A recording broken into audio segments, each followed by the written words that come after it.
पुनर्वरा सर्वेश्वरा चित्परा कारुण्या नटनागरा द्वैकरा विघ्नादि दोषाहरा संबंधे जड जीव तारुणीवरा कृता कृता ही धरा दातारा करुणा करा वरमते द्यावे गो गुर्जरा सर्वज्ञ श्री चक्रधर स्वामी की जय।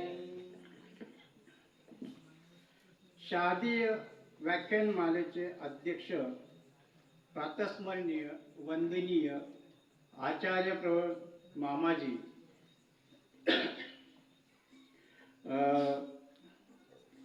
सगळ्यांचे आमचे लाडके स्नेही मामाजी यांना माझा साष्टांग दंडवत प्रणाम करून इथे जमले, त्याचप्रमाणे इथे जमलेले संत महंत वासनिक भिक्षू आणि प्रभुप्रेमी यांना मी साष्टांग दंडवत करतो। आणि माझा विषय निळभट्ट भांडारेकर।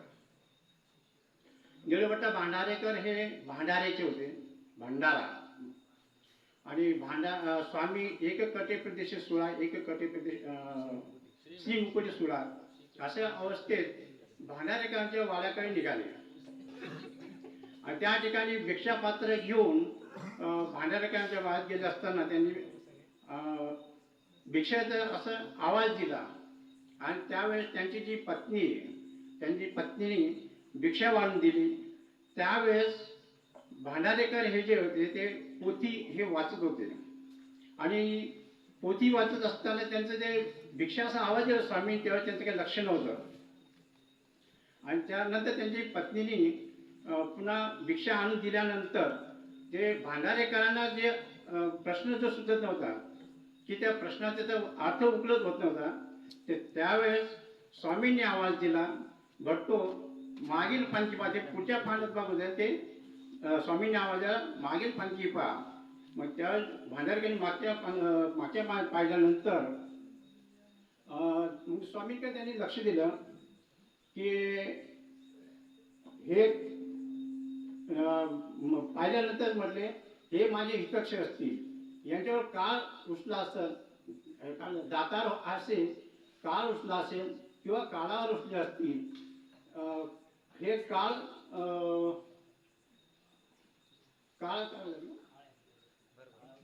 काळ रुसला असेल आणि काळाला बुजावून निघाले असेल, असे ते शब्द म्हणून स्वामी ते मनामध्ये विचार करत होते।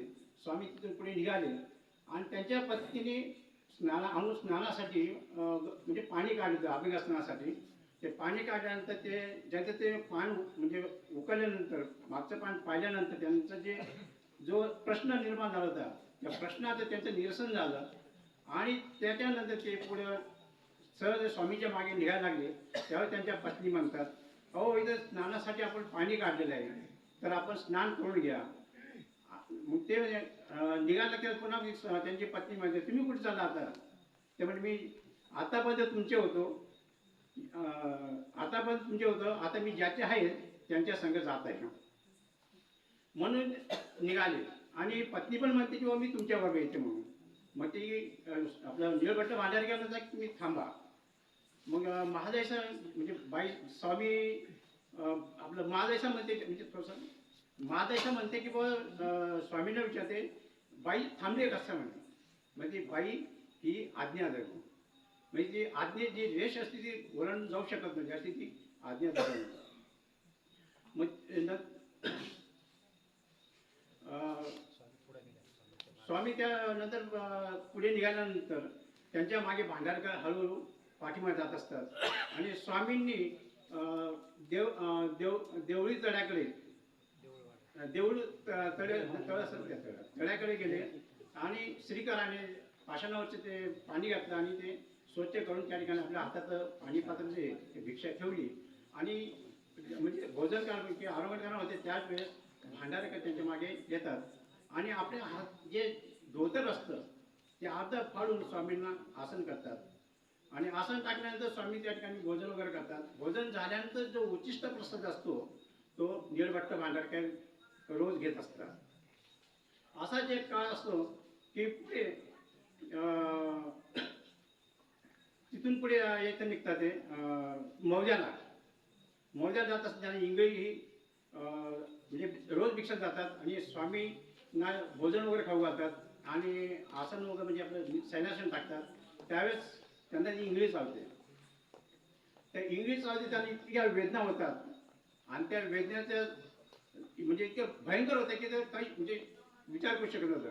मग त्यावेळी थोडंसं एक भजन टाकलं त्याच्यात, नको अंत पाहू माझा, नको अंत पाहू माझा श्री चक्रधर राया, वेळा झाला जीव हा हाक तुला देता, वेळा झाला जीव हा हाक तुला देता, भक्त तुझा सापडला संकटात आज, भक्त तुझा सापडला संकटात आज, दर्शन देऊन देवा प्रात माझी लाज.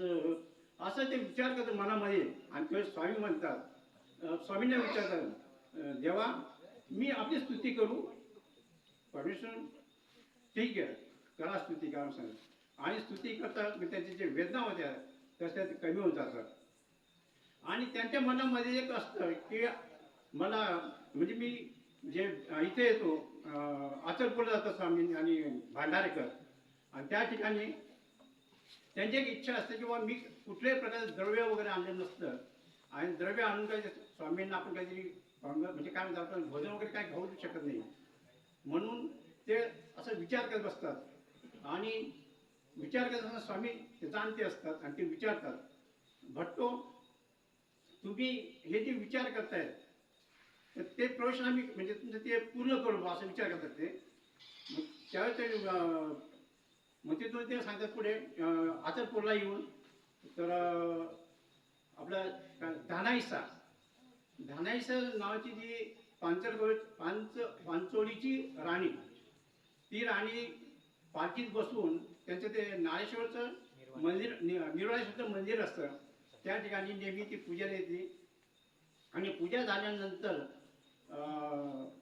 बाहेर येते आणि जे मंदिरासमोर बसलेले ब्राह्मण असतात त्यांना दान दक्षिणा देऊन भांडारेकर थोडे पुढे चौकात बसले असतात आणि त्यांना बघून ते त्यांना नमस्कार करतात आणि ते म्हणतात की आमच्या वाड्यावर चाला म्हणून. मग ते त्यांना घेऊन जातात, त्यांच्या घरी नेतात, त्यांना आसन करतात आणि आसन केल्यानंतर त्यांना ते आसनावर बसवतात आणि त्यांचे जे द्रव्य असतं म्हणजे पूजे द्रव्य वगैरे त्या द्रव्याने ते त्यांना पूजा करते. आणि पूजा करत असताना मग ते म्हणत असते की आपले भांडारकर म्हणतात हे द्रव्याची पूजा माझी करू नका, म्हणजे ही पूजा आमच्या स्वामींना करा. मग ते म्हणतात की तुमचे अजून पण गुरु आहेत का? म्हणजे हो. मग ते कुठे असतात? मग ते म्हणतात की बाहेर म्हणजे कुठे बाहेर बसले असतात मंदिरावर, ते सांगत तसं पण आहेत. मग त्यांना आम्ही घेऊन येतो. ते धानेसाचं सांगतात भांडारेकर की ते तुमच्याकडे येणार नाही तर मला स्वतः जावं लागेल आणि मी त्यांना घेऊन येतो. आणि भांडारेकर हे तिथं स्वामींकडे जातात आणि त्यांना घेऊन येतात. आणि आणल्यानंतर धानाईसने स्वामींना बघितल्याबरोबर तीनचं म्हणजे पाहिल्यानंतर त्यांना एक प्रकारचं आसन वगैरे अगदी सुंदर करतात, त्या आसनावर बसवतात आणि द्रव्य जे होतं जे भांडारेकरांनी जे दिलं होतं त्याच्यापेक्षा अजून उंच प्रकारचं त्यांनी द्रव्य वगैरे आणलं, रत्नांची पूजा केली. त्याच वेळेस भांडारेकरांची हे करतात, स्वामी म्हणजे सांगतात की आपले धानाईसा पूजा करायला जाते. त्यावेळेस स्वामी म्हणतात तुम्ही आमची पूजा म्हणजे यांच्या हातात द्या आणि ते आमची पूजा करतील. मग ते धानाईसा मान्य करते आणि भांडारेकरांच्या हातात म्हणजे पूजा वगैरे देतात. आणि स्वामी त्यांची जी पूजा आहे ते स्वतः सांगतात, भट्टो ह्या अवयवावर ही वस्तू ठेवत चालला. म्हणजे असं त्यांचं आपण म्हणजे अष्टांग पूजा केली आणि त्यांच्या मनात जी इच्छा होती पूर्ण झाली. त्याच्यानंतर पुन्हा धानाईसा भांडारेकरांची पूजा करायला जाते. त्याच वेळेस भांडारेकरांची पूजा करायला जाते. त्याच वेळेस पुन्हा कळते हे मला देऊ नका, मी पुन्हा स्वामींची पूजा करतो. मग त्यांनी पुन्हा स्वामींची डबल पूजा केली आणि ते त्यांचा जो आनंद होता त्याचा पुन्हा आणखी त्याचा जास्त आनंद झाला. आणि त्याच्यानंतर ते तिथून निघतात आणि भांडारेकरांच्या हात म्हणजे खांद्यावर स्वामींनी असं खांद्यावर हात ठेवला आणि त्यांना इतका आनंद होतो. भट्टो, तुमची इच्छा पूर्ण झाली म्हणून सांगतात. आणि ती इच्छा पूर्ण झाल्यानंतर मग तिथून पुढे स्वामी नांदेड जातात. धन्यवाद.